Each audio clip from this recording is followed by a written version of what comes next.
York's classic rock, Q104.3. Brian May is with us in the studio. Dr. May, welcome. Thank you, Jim. Very happy to be here. It's our pleasure. We're thrilled. It's our pleasure to have you here.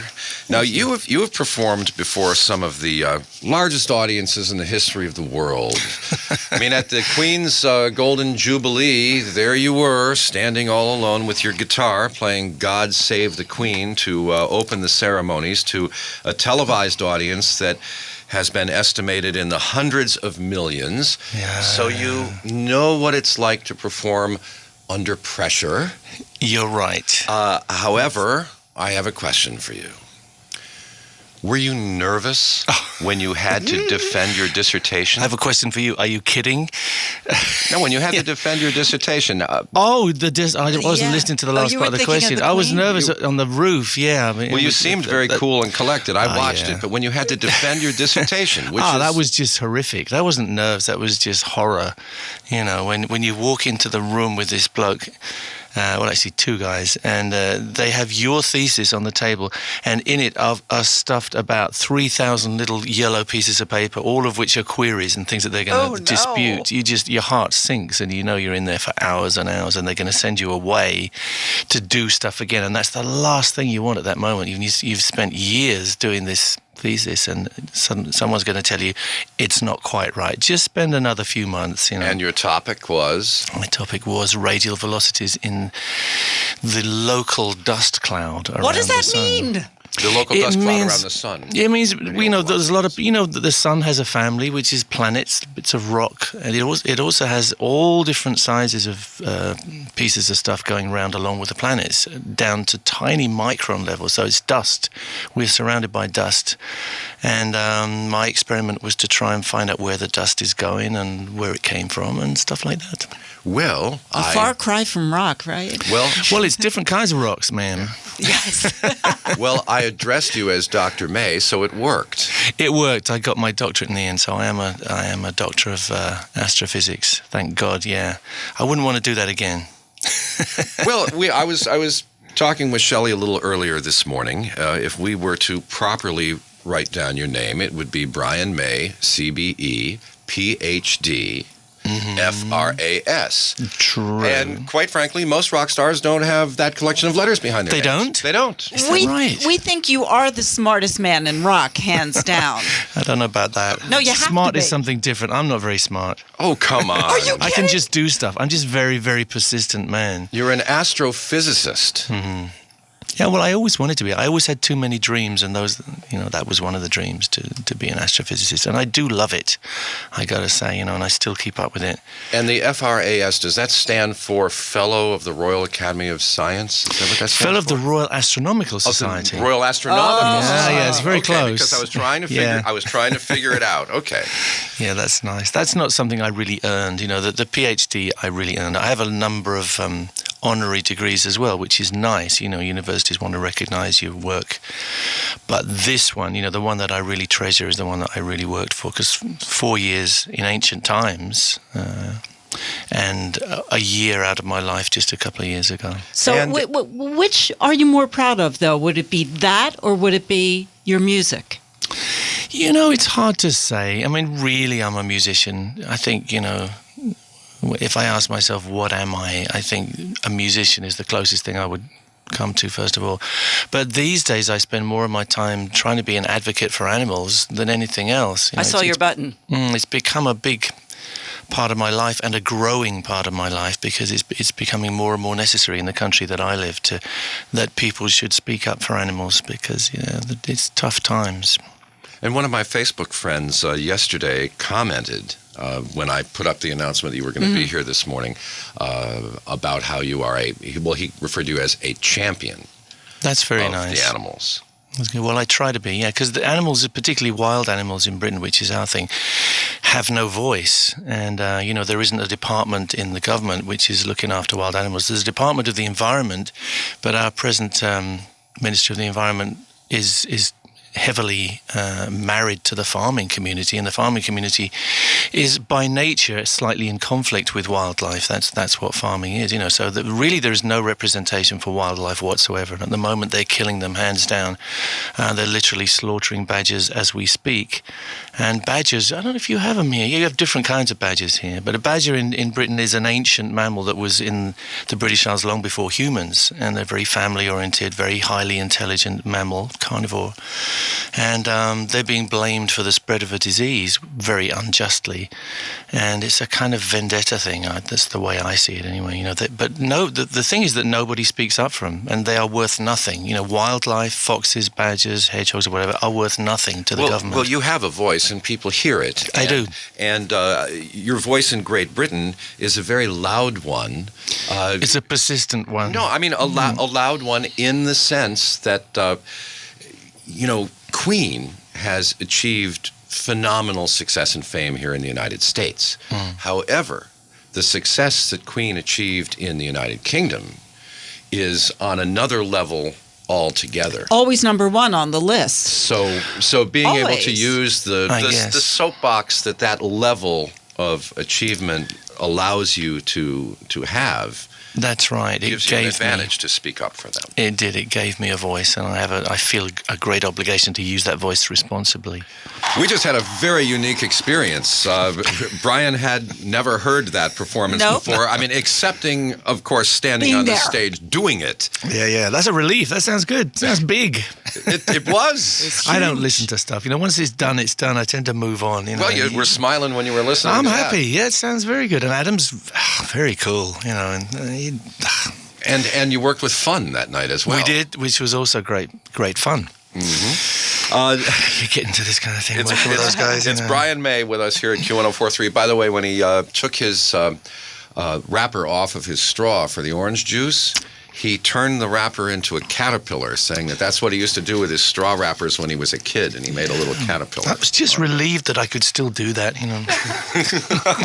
you know how much that would be worth on eBay? Oh, stop it. We could auction it if you like. Bry's caterpillar. Yeah, it's a very nice caterpillar. He's doing very well. Yeah, there he goes. It's very cute. There he goes, crawling over the mic, just right here he is. Diableries, Stereoscopic Adventures in Hell. Stereoscopy is a particular interest of yours. It's a passion, This is the second collection. That's right. That you've participated in. This with the London Stereoscopic Company. Which is me, really. Okay, well, that's a good thing. I should just tell you that, yeah. And, London Stereoscopic Company was a company in the 1850s, and I kind of resurrected it. But carry on, sorry, I'm interrupting. During the mid-19th century, stereoscopic photography was all the rage. It was huge. It was the TV and movies of the time, because they didn't have either, so that was the window on the world for the Victorians. Yeah, stereoscopic pictures were just massive, and there were millions, literally millions of them around the place. And for our friends who don't know what they are...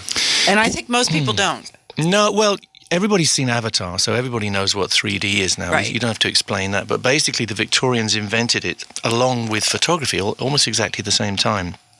But the Victorian version of it is a more kind of intimate experience. You have a little stereo card, it's a few inches across, and on that card are two images which look the same, but they're slightly different. You put them in the viewer, the stereoscope, and suddenly the whole thing springs into 3D, and it's like you could walk through a window into another world, which is what this is. So it's similar to the Viewmaster. Absolutely, the same principle as the Viewmaster. That kids had fun with, That's right, and still do, I think, yeah. This is a kind of larger version of the Viewmaster. Viewmaster is a kind of potted version. In this, my viewer, which I had to invent because there aren't any out there, I had to kind of design it. But it's really a reproduction of a Victorian Brewster viewer, and it's very well designed so that the geometry that's presented to your eyes is perfectly right. So you're experiencing pretty much the same images as you would be if you were there, and your brain makes the same connection. So in other words, you really feel like you could touch these objects that you're looking at in the stereoscope. But the image changes depending upon the light source.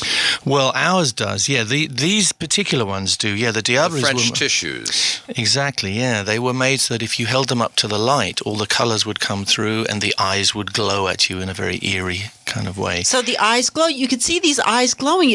I've never seen anything like it. You have to see it to appreciate it because It's unusual. describing it isn't giving it justice. Well, That's right. this particular collection, if I understand it correctly, is a bit, shall we say, the times were oppressive in France. That's right. The political conditions at the time were very oppressive. That's right. And censorship covered everything. And this was a way for some people to communicate their desire to somehow rebel against the established authorities by doing some things which might be considered a little odd. That's right. The pictures seem, some of them, to be very political, but using the devil and skeletal figures. And That's right. Yeah, they are. I mean, they're fun. It is fun, and it's very beautiful to look at. But underneath is this undercurrent of sedition. Really, they're portraying Napoleon III as the devil, as Satan, which was pretty risky. I mean, you could certainly get put in prison for that, and some of them did. So it's like being a cartoonist, I suppose, in a very repressive regime. Yeah. So it's dangerous stuff. And trying to poke fun at the authorities that can come and pick you up and take you away. That's right. And you've managed to uncover almost the entire collection of these cards, right? Yeah, well, we have all of the main series, which are the best. There's a series of 72 which were pulled together, all created by two great sculptors who are called Ennetier and Habert. And these two guys really created a whole style of a world which is populated by skeletons which represent the souls of the dead.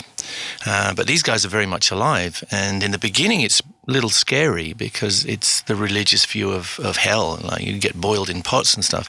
But there's already a kind of glint in their eye. Of course, you realize they're dead anyway, so it's not going to do them any harm. So they actually end up having a lot of fun in hell, which probably was a little bit of a rebellious idea in itself in France at that time, because it's a very religious time.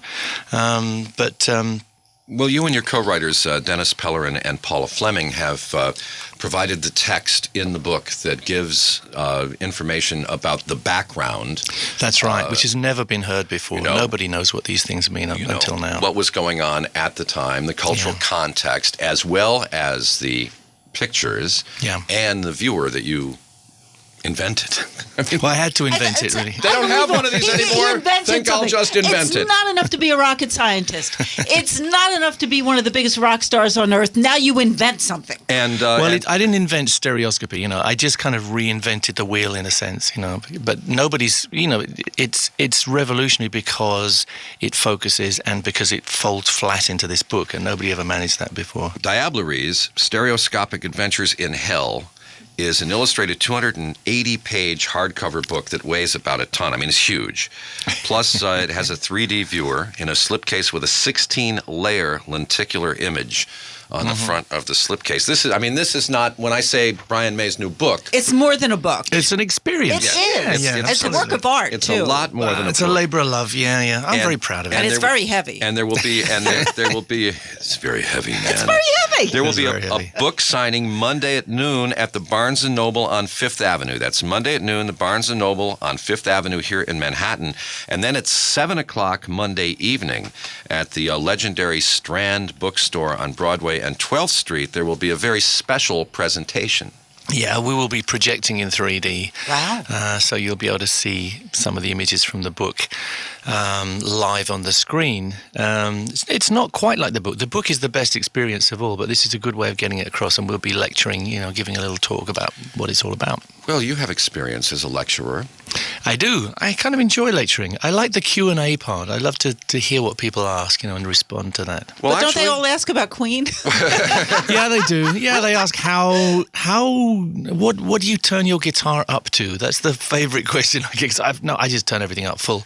But that's the question I get asked a lot. Well, I'll tell you what. Why don't I just push it? Why don't I just push the button on the telephone and we'll let someone ask you a question? You have somebody?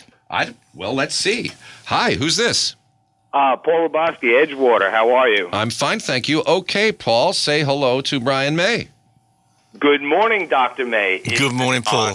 Thank you. I've been a Queen fan since day one. Fantastic. Two questions, actually. the Starfleet project. You have two awesome guitar players. What was it like working with Eddie Van Halen on that project? Oh, amazing, yeah. He was just a boy then, but the most phenomenal player. And we hooked up just for an afternoon. We did kind of play around at each other's houses, sort of prepare ourselves. But basically, we put ourselves in the studio for a few hours and ran the tape the whole time. And that's what you get on the Starfleet project. Yeah, it was a great time. It was a real, a spontaneous blast moment. Mm-hmm. Yeah, it was released as a mini LP, I think. Yeah, that's right. I don't think it's available now. We should really re-release this stuff, probably. And your second question? The second question, Another One Bites the Dust. Mm-hmm. It's been rumored for years that played backwards. Here we go. No, I don't think it is. No. Okay, I won't say the rest of it. No. What's the rumor? I wanted to know the rumor. You don't want to know the rumor. I don't. Has he gone? I think you got. He's got upset now. He's still there. I just turned his volume down. Oh. I don't want to get into backwards playing stuff. No, we probably should move on from that. There's a good craziness. And play it backwards, you get Diableries. Actually, yes, I think you get devilments, right? Not only do you have experience as a lecturer and the Q&A, but you held an academic post for a while. Yeah, I still do in theory. I'm still attached to Imperial College as a visiting researcher. But, I spend a lot of my time doing other stuff, as you've noticed. If it's not music, it's stereoscopy. And Brian May took a guitar off the wall, and he said the guitar needs love. Guitars need to be played. He was tuning it. He said this guitar is out of tune. The guitar needs love. This is not just a guitar. It's a Tony Iommi guitar that I found. See, which is beautiful. It's right-handed. It can't be authentic, because Tony doesn't play right-handed. Yeah, but he signed it when he was here. But it's beautiful. Yes, I picked it up. And I had to tune it, and there it is. And if I press this button, it'll come out.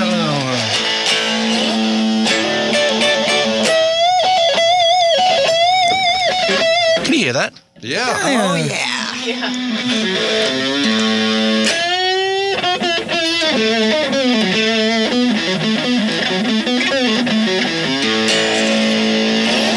So there you go. That's a guitar.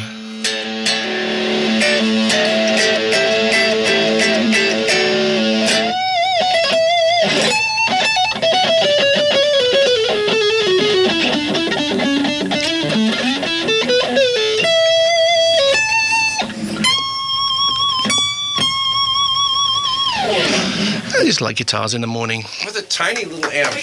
Tiny little amp. Awesome. Tiny little amp that one of our engineers, Jeff, just brought in. A little tiny, dinky little. It's a very small. Little amps are good because you can drive them hard. Yeah, I like that. Okay, what should we do now? Okay.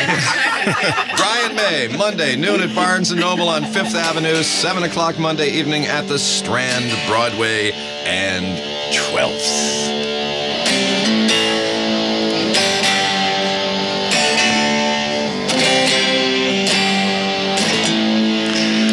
Well, I need a whammy, but,